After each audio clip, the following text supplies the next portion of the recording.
지금 제가 쭉 살펴보니까 후보자께는 그 소위 말하는 그 우리법연구회 회장을 역임한 거. 네. 그래서 이념적으로 좀 편향된 사람 아니냐. 네. 안 그래도 지금 진보가 많은데 또 진보가 들어가면 이게 이 균형이 맞냐. 뭐 이런 게 가장 큰 문제로 지적할 수 있는 점으로 보여지는데 그 외에는 잘 안 보여요. 근데 보니까 후보자가 했던 그 판결 중에 네. 그 이명박 정부가 역점 사업으로 추진한 낙동강 사업, 4대강 사업 취소 소송에서 4대강 사업은 적법하다 이렇게 판결 내린 적 있어요? 네, 그렇습니다. 아니 그때 이거 다 졸속으로 했고 문제가 많다고 그랬는데 이걸 어떻게? 네. 저는 그 사업에 적절하냐 부적절하냐 그거를 심사할 수 있는 위치에 있지 않았습니다. 제가 본 것은 법적인 절차를 지켰느냐 지키지 않았느냐, 그리고 재량을 남용하여 위법할 정도로 근한 남용이 이루어졌느냐, 그 두 가지만 봤습니다. 저는 그 근거를 찾지를 못했습니다. 알겠습니다. 버스 기사 대기 시간이 근로 시간이다라고 한 1심 판결을 네. 항소심 재판장하면서 뒤집은 적 있습니까? 네, 이건 노동자한테 불리한 판결인데. 맞습니다. 그건 또 왜 그랬어요? 사실 그 시내버스 기사의 대기 시간에 관해서 제가 속한 부산고등법원은 근로시간을 볼 수 없다라고 판결했고, 대구고등법원은 근로시간을 볼 수 있다라고 판결했습니다. 그 판결이 대법원에서 3년 6개월을 계속 중이다가 저희 재판부가 확정이 되고 대구고등법원은 깨졌습니다. 그리고 그 사건도 저는 사실과 법리만 봤지 이게 노동자 편이냐 사용자 편이냐 그런 걸 본 적이 없습니다. 후보자의 그 재판 판결 그 성향을 보면은 네. 의외로 이런 것들이 굉장히 많아요.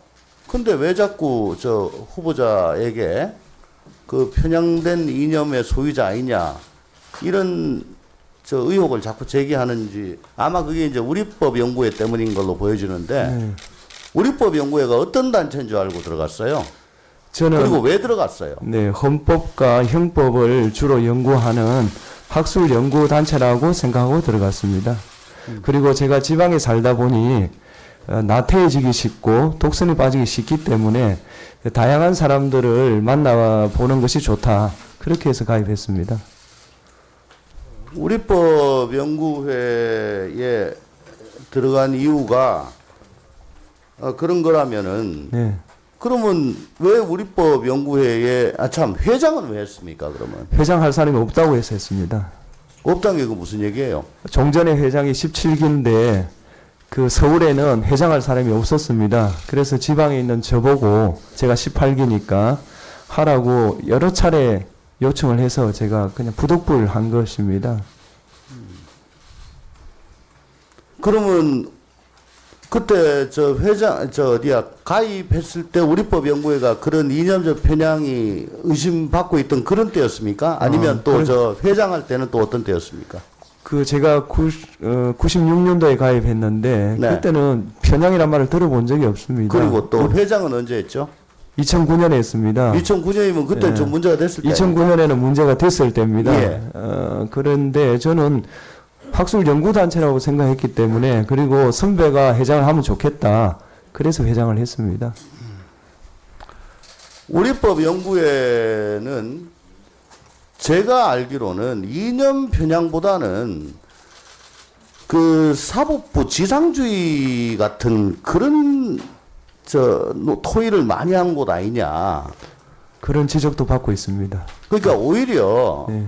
요즘 사법농단 사건 이런 국면에 있어가지고 너무 법원이 완전 무결하지는 않지만 어쨌든 상대적으로 연결하고 그래도 이 정도면 괜찮고 오히려 다른 곳에서 공격하는 것이 부당하다 이런 생각들을 많이 갖고 있는 것 같더라고요. 그 점은 인정하십니까? 그런 우려도 있다고 생각합니다. 그러면 그동안에 후보자께서 쭉 하신 거 보면은 법원 자체에 문제가 있는 것이 아니고 법관의 지위와 역할에 대해 가지고 끊임없는 자기 성찰을 통해서 국민에게 다가가고 또 보다 나은 재판을 하는 그런 자세, 법관으로서의 자세가 필요하다. 그러면은 막 국민들이 법원에 대한 신뢰를 더 줄 것이다. 이런 얘기를 많이 했던 것 같아요.